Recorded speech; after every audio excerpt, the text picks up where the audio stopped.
Look, I'm going to tell you something that might save your exoskeleton one day. When someone offers you triple rates for a simple extraction on a backwater planet called Earth, you walk away. But did I listen to that advice when old Vrak gave it to me at the Nexus Station Cantina? Of course not. I was Kex Torvin, graduate of the Hegemony's Elite Combat Academy, survivor of the Siege of Proxima 7. What could some primitive gravity dwellers possibly do to me? Spoiler alert, a terrifying, physics-defying, nightmare-inducing lot. The contract came through official channels, which should have been my first red flag. The client was listed as classified corporate entity. The target was a minor research facility. I assembled my usual crew. Zara, our tech specialist, could hack into anything with circuits. Braun, our heavy weapons expert, had enough firepower to level a city block. The briefing materials were laughably sparse. Earth, they said, was a high-gravity world populated by beep. This is insulting, Braun grumbled as we approached Earth's solar system where elite operators, not pest control. Triple rates, I reminded him. Sometimes you eat the easy money. Zara pulled up the target facility on her screens. It sat in the middle of what the humans called a desert, a vast expanse of sand and rock. Piece of cake, I said. In and out in 20 minutes. Our mistake was thinking that 30 humans would be like 30 of us. The insertion went perfectly. We landed our drop pods 2 kilometers out and approached under cover of their planet's ridiculously bright star. The gravity hit us immediately. Earth pulled at 9.8 meters per second squared, nearly 3 times what we were used to. Feels like moving through soup. Nix complained over our cum channel. Adapt, I ordered. We've trained for high-gravity environments. Training, as it turned out, was nothing like reality. The facility's perimeter was defended by simple metal fencing and primitive optical sensors. Zara disabled their security grid in seconds. Through the windows, I could see humans moving inside, going about their daily routines like they had no idea death was walking toward them. They looked so soft, so fragile. Their skin wasn't covered in natural armor plating like ours. Target acquired, I whispered. Braun breached the door. Standard Alpha formation. Braun placed his molecular charges on the reinforced door and stepped back. The explosion should have vaporized the entire entrance. Instead, the door barely dented. What? Braun stared at his handiwork in confusion. That should have worked. One of the humans inside had heard the noise. He was tall by their standards, maybe 2 meters, with dark hair and skin tanned by their harsh sun. The human looked directly at me through the window. For a moment we stared at each other. Then he smiled. It wasn't a friendly smile. It was the smile of a predator that had found something interesting to play with. The human disappeared from view. Seconds later, alarms began blaring throughout the facility. So much for stealth, Zara muttered. Doesn't matter, I said. We go loud this time. The door exploded properly. We rushed through the smoking opening into what appeared to be a reception area. Empty. The humans had already mobilized and taken defensive positions somewhere deeper in the facility. That's when we got our first taste of human tactical doctrine. The hallway beyond was long and straight, with multiple doorways leading off to the sides. Perfect killing ground for defenders. As we advanced maintaining formation, the attacks began. It wasn't like fighting other alien species. The humans threw things. Not weapons, things, office furniture, chunks of their own building. One of them actually ripped a metal door off its hinges and hurled it at us like a projectile. Braun took a flying desk to the chest and went down hard. His armor cracked and I could hear him gasping for breath. What kind of species throws furniture as a combat tactic? Nix demanded. The first human soldier we encountered was a female, smaller than the one I'd seen at the door. She stepped out of a side corridor maybe 10 meters ahead of us. 10 meters. In low gravity, that was nothing. Here, it might as well have been a kilometer. The human raised her weapon, a crude-looking projectile launcher, and fired.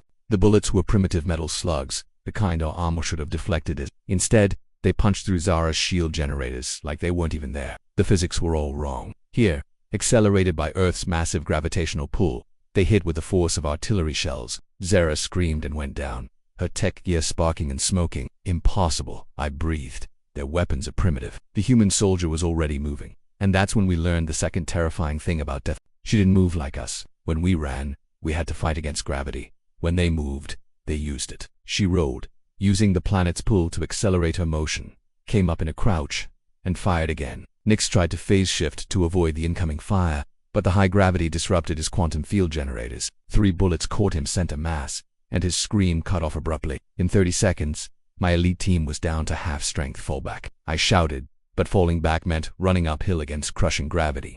More of them appeared. They came from everywhere, through doors, down corridors, even from overhead access panels. One of them spoke into a handheld device contact. Multiple hostiles in Sector 7. Initiating containment protocol. Containment protocol. Like we were some kind of lab specimen. Braun had recovered enough to return fire. His plasma rifle should have turned the nearest human into constituent atoms. Instead, the bolt struck some kind of reflective panel the human had grabbed. and the energy dispersed harmlessly. The human then threw the panel at Braun's head.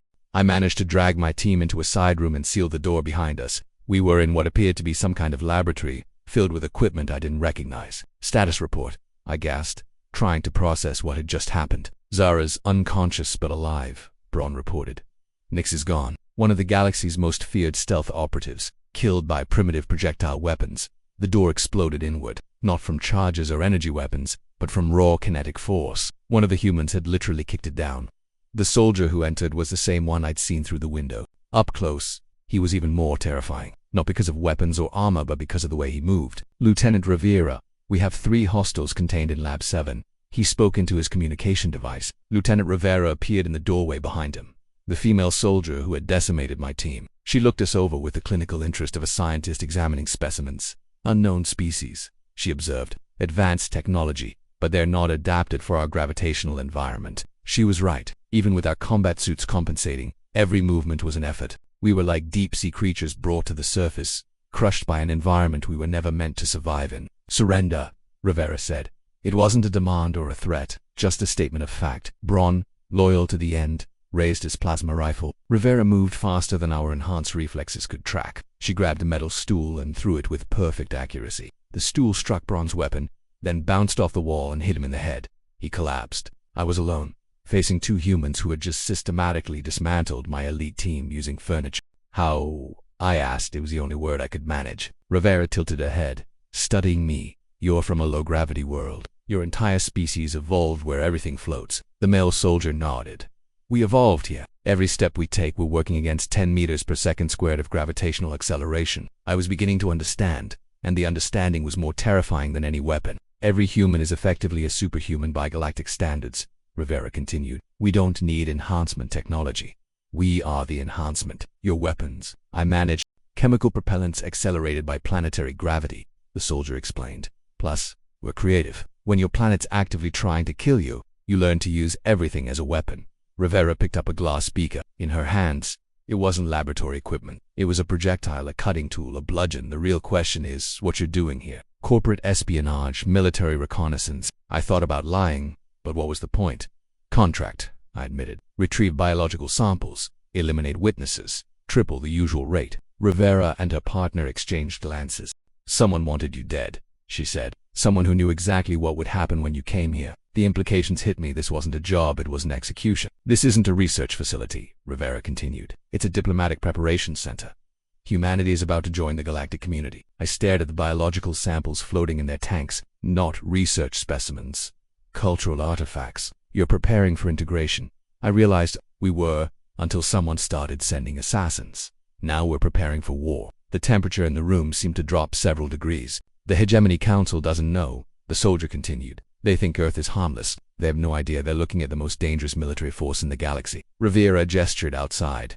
"There are 8 billion of us. 8 billion creatures who evolved in gravity that would crush your species." She turned back to me. "Do you know what humans do for entertainment? We throw ourselves out of aircraft and fall toward the ground for fun. Your military is composed entirely of volunteers who consider warfare a challenging hobby," she continued. The soldier nodded toward my unconscious teammates. "Your elite team was defeated by 2 humans using furniture. Imagine if we actually tried." I didn't want to imagine 8 billion gravity-adapted predators armed with actual military technology. "The Hegemony needs to know," I said. "The Hegemony will know," Rivera agreed. "The question is whether they'll learn from diplomats or from soldiers." She helped Braun sit up. The gesture was gentle, caring, which somehow made her even more terrifying. "You're going home," she said. "You're going to tell everyone exactly what happened here." "Why let us go?" Rivera's smile returned. "Because dead mercenaries can't spread warnings. We want every operator to know that Earth is off." The soldier was already opening a communication channel. "Medic 2, Lab 7.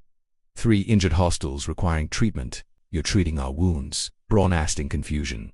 "Geneva Convention," Rivera explained. "We treat prisoners humanely, even when they came here to kill us." As human medics arrived and began treating our injuries with surprising gentleness, I finally understood. Humans were apex predators who had evolved empathy alongside their capacity for violence. They could show kindness to enemies while making it clear that such kindness was a choice, not a weakness. 3 days later we were released with our ship, our gear, and a complete recording of our encounter. The trip back to Nexus Station gave me plenty of time to think about the client who had wanted us dead. When I walked into the cantina, Vrak was at his usual table.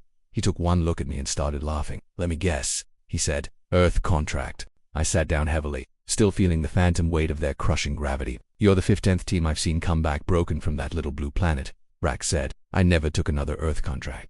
Not even for 10 times the usual rate. Because now I know what every smart mercenary understands. When someone offers you easy money to mess with death, the job isn't what they're paying you for. The job is dying messily enough to serve as a warning to everyone else.